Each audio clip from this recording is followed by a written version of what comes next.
Hola a todos, bienvenidos a Aprendiendo Lingüística. El día de hoy tenemos el placer de contar con la presencia de Antonio Leoni de León, quien nos dará una pequeña entrevista sobre lingüística computacional. Pero antes de iniciar, queremos que nuestro invitado se presente un poquito. Muchas gracias, Ariana, y muchísimas gracias también por esta invitación y es un gran gusto estar aquí con todos ustedes virtualmente. Me pidió que yo hiciera una presentación sobre mí. Bueno, ya mi nombre completo es Jorge Antonio Leoni de León. Yo estudié Filología Española en la Escuela de Filología Lingüística y Literatura de la Universidad de Costa Rica.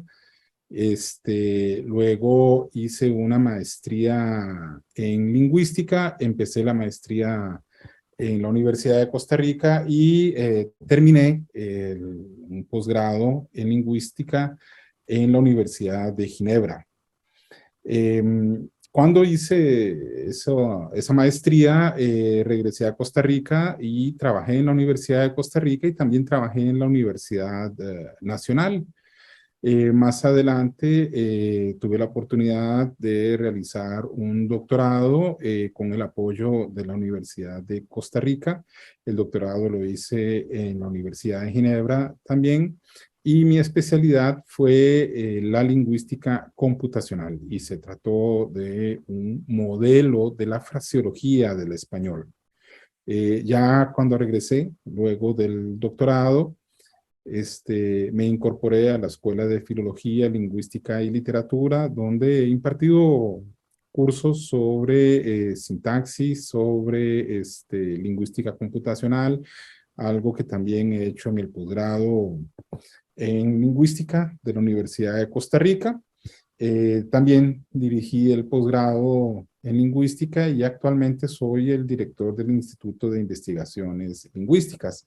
Ahora también me he interesado por muchos otros aspectos de la lingüística, por ejemplo, las lenguas construidas, como por ejemplo el Dothraki, ¿verdad? El Esperanto, y también he impartido Esperanto en la Universidad de Costa Rica y en otros lugares también, ¿verdad? Fuera del país. Entonces, también tengo una experiencia, ¿verdad? En construcción de lenguas, en planificación lingüística, y es también un tema sobre el que me gusta, digamos, saber mucho, ¿verdad? Y estar siempre en contacto y ver qué es lo que ocurre, sobre todo ahora que ha comenzado a entrar en contacto, ¿verdad? Sí, tan frecuente, diría más bien, con el cine, ¿verdad? Y la televisión, ¿verdad? Bueno, eso es, no sé. Muchísimas gracias. Vamos a empezar con la primera pregunta. ¿Qué es la lingüística computacional? Si bien, bueno, la lingüística computacional, así en una definición sencilla, ¿verdad? Es un área, ¿verdad? Un área que es necesariamente interdisciplinaria y que busca modelizar el lenguaje natural. Esto se puede hacer por medio de reglas o por medio de métodos estadísticos. Los métodos estadísticos actualmente son los que tienen más fuerza y también hay una tendencia, ¿verdad?, hacia lo que podemos denominar la creación de sistemas híbridos. Esos sistemas híbridos lo que buscan es alcanzar un justo medio, ¿verdad?, entre el conocimiento lingüístico que se ha desarrollado científicamente, ¿verdad?, a lo largo de todos estos años, y los modelos matemáticos y estadísticos, ¿verdad?, que se utilizan. Ahora bien, la lingüística computacional aborda temas, por ejemplo, como, no sé, la inteligencia artificial, las matemáticas, la lógica, la filosofía, las ciencias cognitivas, la psicolingüística, la antropología, las neurociencias. Hay un montón de temas, ¿verdad?, que tocan precisamente la lingüística computacional, porque también hay que decir, ¿verdad?, que hay varias tendencias, ¿verdad?, dentro de esta disciplina. La lingüística computacional, además como disciplina, es bastante reciente, ¿verdad? Podemos decir que nace cerca de los años 50, ¿verdad? Del mundo del espionaje, cuando tal vez un poco ingenuamente, ¿verdad? tal vez más que un poco ingenuamente, ¿verdad? Creían que bastaba con contar con diccionarios para poder traducir, ¿verdad? De una lengua a otra, pues grandes cantidades de documentos, ¿verdad? Que producen los gobiernos.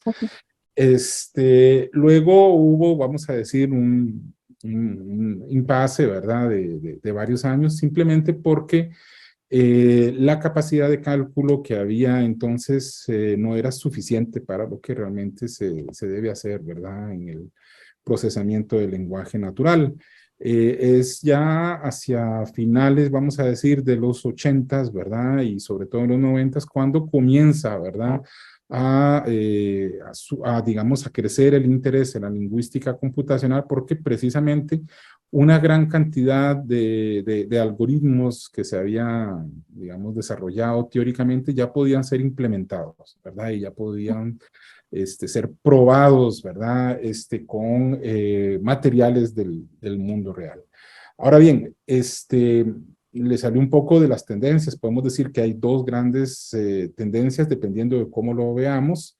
Hay una tendencia que podemos decir que es puramente científica, ¿verdad? Es decir, cómo puedo yo modelar el lenguaje, y podemos discutir muchísimo de qué significa esto de modelar el lenguaje. Es decir, yo hacer un modelo de lenguaje, ¿qué significa? Significa crear un modelo que se parezca a lo que los seres humanos tenemos, o es crear un modelo que, por ejemplo, corresponda, ¿verdad?, a la lógica de los sistemas computacionales y que se acerque lo más posible al lenguaje humano. Eso es, digamos, eso sería una tendencia, ¿verdad?, grande, ¿verdad?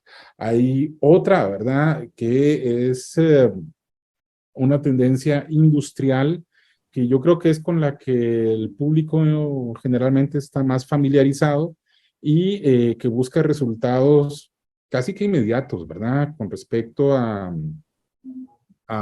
las informaciones, por ejemplo, qué sé yo, lo que se llama minería de datos, ¿verdad? Es decir, yo puedo buscar mano, por decir algo, en un buscador cualquiera, ¿verdad? ¿Cómo sé si se trata de la mano de una persona o de una mano de póker, por ejemplo? ¿Verdad? Ese tipo de diferencias semánticas, ¿verdad? Esa sensibilidad, pues bueno, ¿cómo puedo yo modelizarla? Yo entonces aquí ya podemos comenzar a hablar de precisamente esas dos tendencias. Habría una tendencia, ¿verdad?, que va a decir, bueno, lo que pasa es que en el ser humano esto ocurre, digamos, de tal manera, hay tales teorías, etcétera, se busca una forma de incorporarlas, es un proceso muy largo, muy, muy largo, ¿verdad?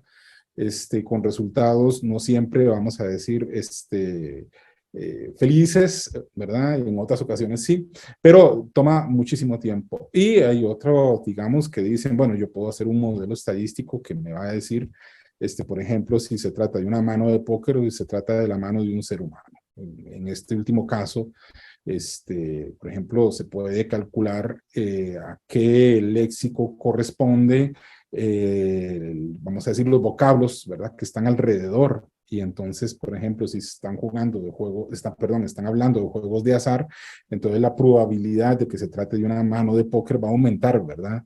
Pero si están hablando, por ejemplo, de anatomía o de medicina, la probabilidad de que se refieran a la mano, ¿verdad?, de una persona, pues va a ser mucho mayor, ¿verdad? Entonces, así un poco, ¿verdad? Es como puedo decirles, ¿verdad?, de qué es la lingüística computacional, y obviamente esto implica muchos conocimientos de varias disciplinas. Ahorita, por ejemplo, así, si yo quisiera hacer una diferencia ya en el mundo real, por ejemplo, para extraer datos médicos, pues resulta que efectivamente, ¿verdad? Yo tengo que comenzar a considerar cuáles son los contextos en los que aparece mano. Y ahí vienen entonces otras metodologías. Hay unas que logran, digamos, ser más restrictivas y, por ejemplo, por decirlo de esta forma, crean un mundo separado o una burbuja donde el léxico está controlado y no va a haber una interferencia de otro lado. Por ejemplo, si yo, qué sé yo, tengo que dar, no sé, un dictamen médico de algún tipo de examen que se realizó, bueno, eso es un léxico bastante limitado, ¿verdad? No es el léxico del mundo real. Y si, por ejemplo, se trata de hacer un sistema de dictado, Entonces, eso va a ayudar muchísimo, ¿verdad? Porque no va a entrar en juego, por ejemplo, no sé, una ambigüedad como esto de mano, ¿verdad? Pero si yo quiero hacer minería de datos en el mundo real, entonces ahí sí que voy a necesitar, ¿verdad? Comenzar a considerar, ¿verdad? Todas las posibilidades y hay una serie, ¿verdad? De métodos, ¿verdad? Que ayudan, ¿verdad? En este sentido. Ok. Otra pregunta es relacionado con esto que usted menciona de que hay que envolverse en varias áreas, es que usted estudió filología. Entonces, ¿cómo fue que lo llevó a estudiar la filología, la lingüística computacional? Bueno, tal vez lo que ocurre es que mis intereses por la tecnología y la relación entre el lenguaje humano y la tecnología siempre estuvieron presentes, ¿verdad? Una de las preguntas que yo me hacía era, bueno, es cierto, ¿verdad? Yo tengo este análisis, ¿verdad? De esta frase, pero ¿cómo puedo hacer que una computadora haga esto? ¿De qué manera lo puedo lograr? Y entonces era siempre uno de los intereses que yo tenía. Además, también tenía, como lo mencioné antes, ¿verdad? Este interés por lenguas construidas, por cómo fabricar una lengua, cómo crear conceptos, cómo hacer un análisis, digamos, desde otra perspectiva, tal vez una perspectiva más creativa, ¿verdad? Y si yo hago una lengua, ¿cómo funciona también, ¿verdad? Y entonces eso de alguna manera también, digamos, se relaciona con esto, ¿verdad? Tratar de ver el lenguaje de una manera un poco distinta. Y para mí estuvo siempre claro, ¿verdad? Que hay una gran relación entre lingüística y tecnología. Y de hecho, la especialidad en lingüística la escogí, entre otras razones, precisamente por eso, ¿verdad? Porque yo veía una relación muy clara con la tecnología y las posibilidades que eso podía abrir, ¿verdad? Sí, sobre todo en la actualidad que la tecnología, más que todo con la pandemia, ha crecido bastante el uso de nosotros. Bueno, ¿cuáles son algunos de los mayores desafíos que enfrenta la lingüística computacional actualmente? Sí, gracias. Esa es una pregunta profunda, ¿verdad? Va a ser un poco, vamos, redundante con respecto a la primera pregunta, porque para mí el mayor desafío en este momento es la modelización del lenguaje en su totalidad. ¿Qué quiero decir con esto? Bueno, pues nosotros, ¿verdad? Como entes hablantes, ¿verdad? Personas hablantes, no nos cuestionamos, ¿verdad? Algunas cosas de nuestra relación con el lenguaje y del lenguaje con el mundo y de nosotros con el mundo, porque eso ocurre naturalmente, ¿verdad? Lo que pasa es que para una computadora las cosas no son así exactamente, ¿verdad? Precisamente como lo decía anteriormente, si yo logro restringir, ¿verdad? El dominio lingüístico en el que voy a desarrollar una aplicación, entonces yo puedo mejorar, ¿verdad? La precisión, ¿verdad? De los resultados que voy a obtener. Pero si yo tengo un sistema y quiero que sea entonces, vamos a decir, holístico, ¿verdad? Que abarque todo, los resultados van a ser más difíciles de obtener, ¿verdad? Es decir, ahí yo voy a tener que enfrentarme a varias cosas, un poco como lo que yo decía de mano, ¿verdad? Mano de póker o es una mano, ¿verdad? Desde el punto de vista anatómico, si estamos en el mundo real, bueno, entonces hay que aprender a hacer esa diferenciación, ¿verdad? Y no solamente, ¿verdad? Se trata de eso, porque normalmente, y ahorita tal y como lo estoy explicando, se trata de entender, ¿verdad? De entender una lengua hasta el momento. Pero resulta que cuando uno comienza a avanzar en esos temas, en realidad también podemos ver las cosas desde dos perspectivas. Una cosa es entender la lengua, ¿verdad? Lograr extraer información de una lengua. Y otra cosa es generar ese contenido. ¿Cómo hago yo para generar automáticamente ese contenido? Vean que, por ejemplo, no sé, si tenemos lo que se llama ahora chatbots, ¿verdad? Que son esos robots de chats, ¿verdad? O esos chats automatizados, ahí no solamente tengo que manejar una información, es decir, yo entro en relación con un tipo de información que puede ser un hotel, puede ser, por ejemplo, sobre el COVID, ¿verdad? Tengo una tesiaria, ¿verdad? Que está trabajando sobre eso, o puede ser, no sé, cualquier tema que quieran, puede ser deportes o ojalá sea un deporte específico, y yo puedo extraer esa información efectivamente y entrar en relación con los datos que yo tengo. Sin embargo, ¿verdad? El chatbot también tiene que producir, ¿verdad? Frases que sean correctas y que sea posible entender por parte de los usuarios. ¿Verdad? Entonces, aquí estamos también ante otra, ¿verdad? Otra, vamos a decir, otra dificultad extra, ¿verdad? Que no es lo mismo entender el lenguaje que producir el lenguaje. En lingüística teórica se supone, ¿verdad?, que eso debería ir en los dos sentidos sin ningún problema. Lo que pasa es que tecnológicamente hablando, eso es otra cosa, ¿verdad? Y además aquí ya estamos hablando también de los límites tecnológicos y las posibilidades que la tecnología nos abre. Y estas, cuando me refiero a tecnología, no solo me refiero, ¿verdad?, al hardware, a los lenguajes de programación, sino también a una tecnología conceptual, ¿verdad?, que me permita ir en ambos sentidos. No, no quiero entrar aquí en detalles, ¿verdad?, de las dificultades de lo que se llama generación del lenguaje, ¿verdad? Pero es un poco, ¿verdad? Son un poco los mismos problemas, pero al revés, ¿verdad? Entonces, hay varias, digamos, trampas conocidas, ¿verdad? En lo que se llama generación de lenguaje. Pero bueno, pongámonos en la situación siguiente, ¿verdad? Yo tengo aquí una base de datos, qué sé yo, de turismo, y alguien quiere información sobre esa base de datos, ¿verdad? Con respecto al turismo, no tiene que saber que es una base de datos, digamos que simplemente quiere saber sobre hoteles, no sé, ¿verdad? En las playas de Costa Rica, ¿verdad? Y entonces resulta que pregunta algo así como, ¿cuáles son las playas más visitadas? ¿Verdad? Entonces, bueno, el sistema debe saber, ¿verdad? Que hay algo que son playas, que hay unas estadísticas digamos, en cuanto a visitas, etcétera, puede extraer esa información y entonces, además, una vez que cuenta con esa información, debe producir frases al respecto que correspondan a la pregunta. ¿Ven? Y entonces ahí estamos ya al revés. Tengo los datos, yo sé cuáles son las playas más frecuentes, sé cuáles son las estadísticas, bueno, y ahora cómo se lo digo, ¿verdad? Entonces es otro problema. Claro que si fuera solamente extraer la información, bueno, le dice, ¿verdad? No sé cuáles serán las playas más visitadas, pero digamos, podría dar esos datos también. Y así sucesivamente, ¿verdad?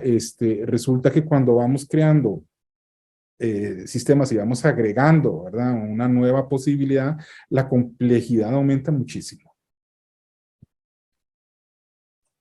Bien, siguiendo con la línea de las nuevas tecnologías y esto que mencionaba de los chatbots, en la industria se muestra un crecimiento en la demanda de inversión en asistentes virtuales, interfaces de voz, estos chatbots que mencionaba, en general tecnologías que implican trabajar con un lenguaje natural que también usted menciona desde la primera pregunta.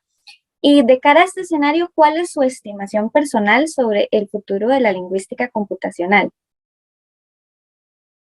Sí, bueno, para mí está clarísimo que la lingüística computacional es el futuro, ¿verdad?, de la lingüística, ¿verdad? De alguna manera, las computadoras van a desempeñar un papel importante en la lingüística de muchas maneras, ¿verdad?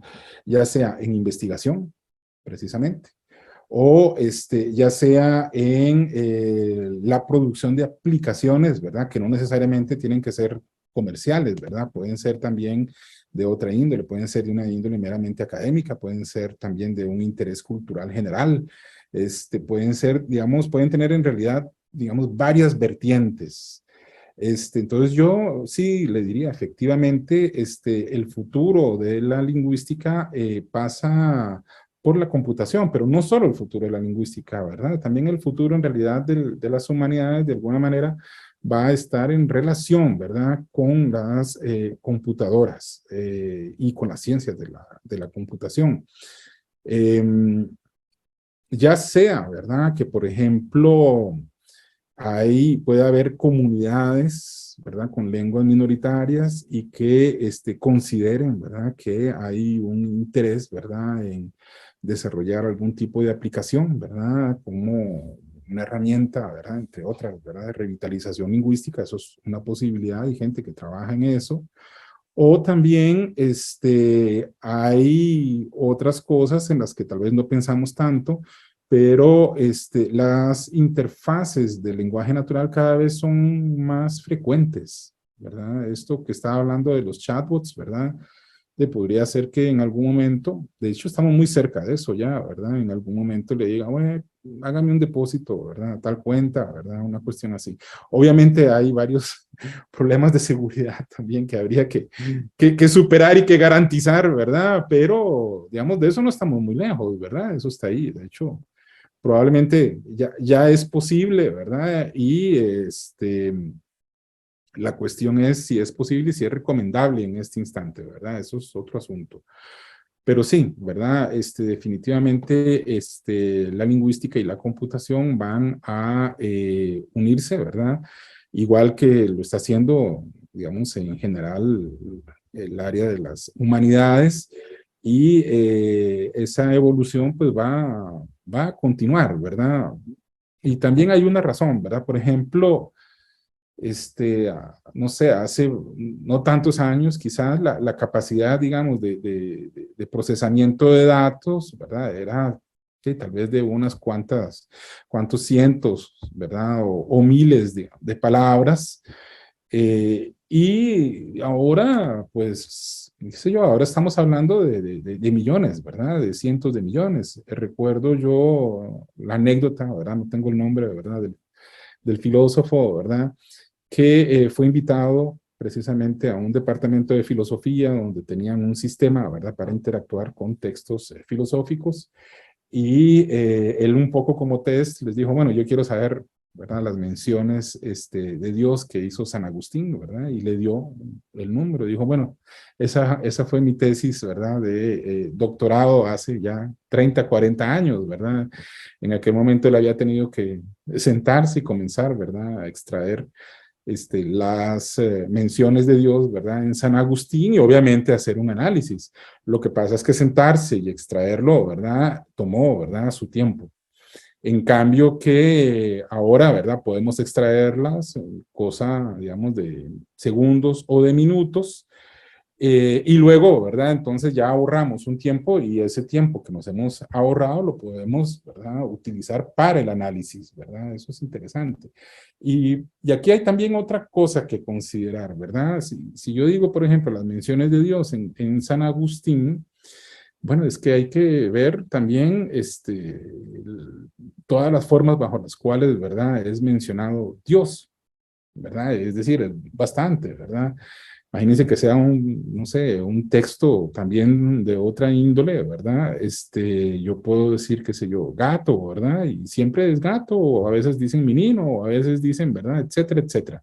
Bueno, ese tipo, ¿verdad?, de variantes también tienen que ser consideradas por la lingüística computacional, y de hecho se hace, ¿verdad? Finalmente, yo no sé, ¿verdad?, en el caso de este filósofo, ¿verdad?, quién logró extraer la mayor cantidad de menciones de Dios en San Agustín, pero en todo caso él consideró que el número que había obtenido, no recuerdo cuál era, ¿verdad?, era más o menos, ¿verdad?, el que él también había obtenido para su tesis, ¿verdad?, de doctorado.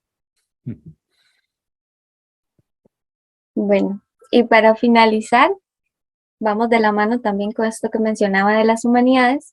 ¿Qué consejo le daría a quienes sienten curiosidad por el área, perdón, pero que al mismo tiempo se sienten inseguros o indecisos debido a que su background académico está más orientado al conocimiento teórico en humanidades, letras o arte? Yo creo que uno tiene que aprender a ser algo aventurero en esto.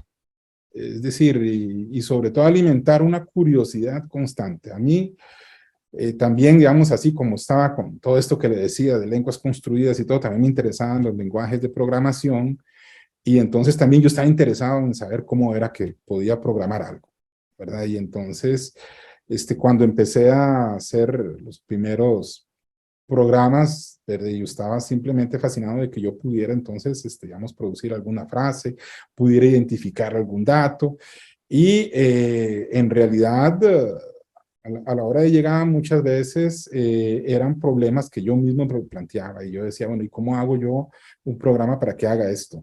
¿Verdad? A veces lo hacía, digamos, con libros, ¿verdad? Yo devoraba libros de programación, ¿verdad? Así. Y a veces era parte también del trabajo, ¿verdad? Yo trabajé con una ONG, digamos, dedicada a mejorar la comunicación entre los pueblos indígenas. Tenía la sede en Holanda, se llama Indigena y Diálogo, y ¿verdad? Diálogos indígenas.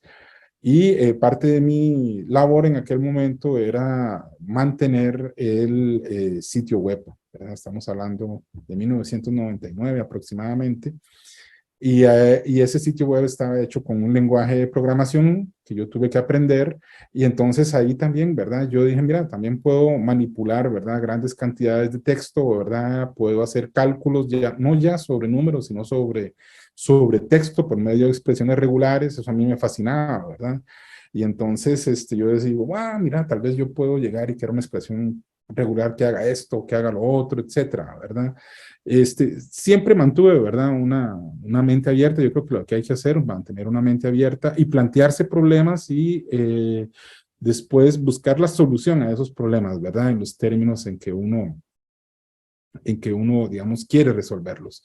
Tal vez encuentra respuestas, tal vez no, pero en todo caso yo siempre les garantizo, ¿verdad?